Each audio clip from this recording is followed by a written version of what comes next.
तुम्ही खाता त्या भाकरीवर बाबासाहेबांची सही आहे. मुळात त्याचा अर्थ असा नाही की भाकरीवरच सही करायची.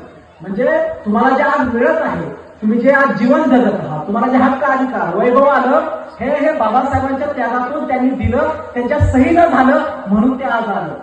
पण ते आता काय म्हणते, आमच्या भाकरीवर बाबासाहेबांची सही नाही म्हणते, तुमच्या भाकरीवर असं.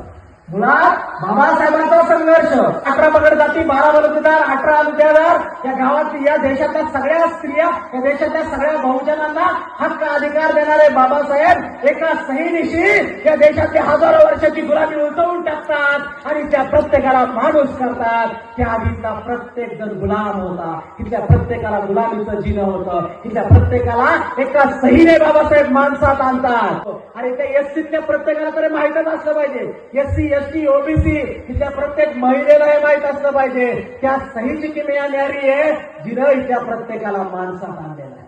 अनेक जण म्हणतात आम्ही शिकलो, आम्ही कष्ट केलो म्हणून आम्ही तिथपर्यंत गेलो. ते म्हणते आम्ही संघर्ष केला, मी अभ्यास केला म्हणतोय म्हणून मी पीएचडी झालो.